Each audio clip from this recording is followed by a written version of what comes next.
What if the most dangerous word in politics isn't tyranny, but inevitable?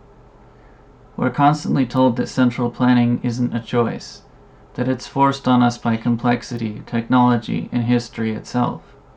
In Chapter 4, Hayek explains why that argument is not science, not economics, but a psychological escape hatch from responsibility. There is one argument for centralized planning that appears again and again, and it almost sounds scientific. We are told that planning is inevitable, that modern economies are simply too complex to be left to individuals, that technological progress forces us towards central control. In Chapter 4 of The Road to Serfdom, Hayek takes aim at this claim, and argues that inevitability is not a fact of history, but a story we tell ourselves to avoid responsibility. Hayek begins by attacking the idea that history has a predetermined direction.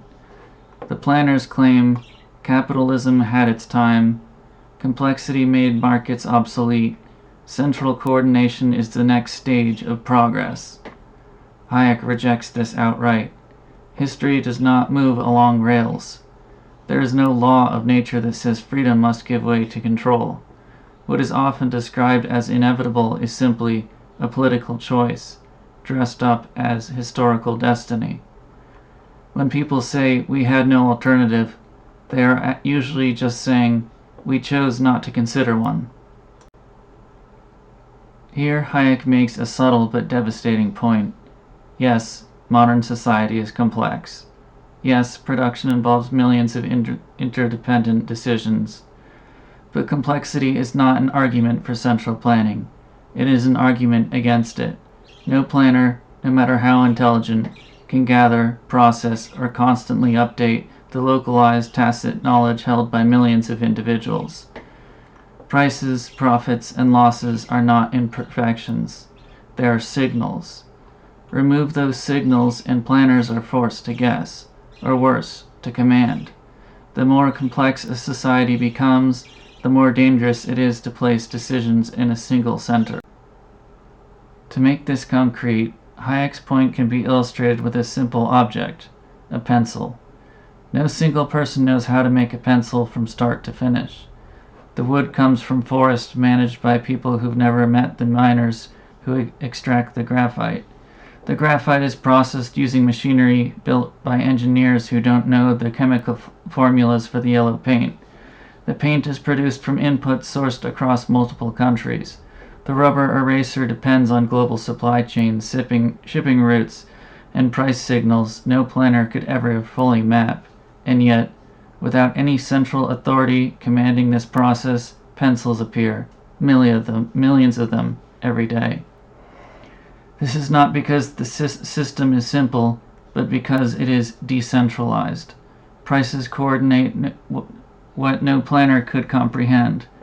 Knowledge is embedded in signals, incentives, and local decisions, not gathered into a single mind. The lesson is devastating to the planner's case. Complexity does not demand control, it demands freedom. Hayek also dismantles the claim that modern technology requires planning. Machines do not demand control. Factories do not vote for planners. Technology does not abolish choice. What changes with technology is capacity, not necessity. Central planning expands not because it must, but because it is now possible.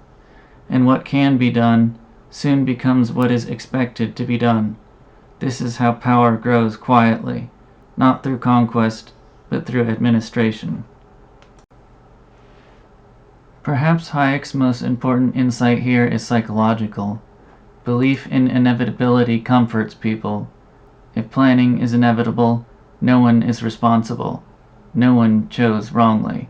No one needs to resist. But once we admit there are alternatives, we must also admit the risk of error and the burden of freedom. Calling something inevitable is often a way of escaping moral accountability. Hayek's warning in Chapter 4 is simple but profound. The road to centralized control is not paved by necessity. but by resignation. Freedom is rarely lost because it is impossible. It is lost because people are told it is pointless to defend. Planning is not destiny, it is a decision. And decisions can always be unmade if people are willing to recognize them as choices. Thank you for watching this video. Please leave a like and subscribe. You have no idea how much it helps my channel grow.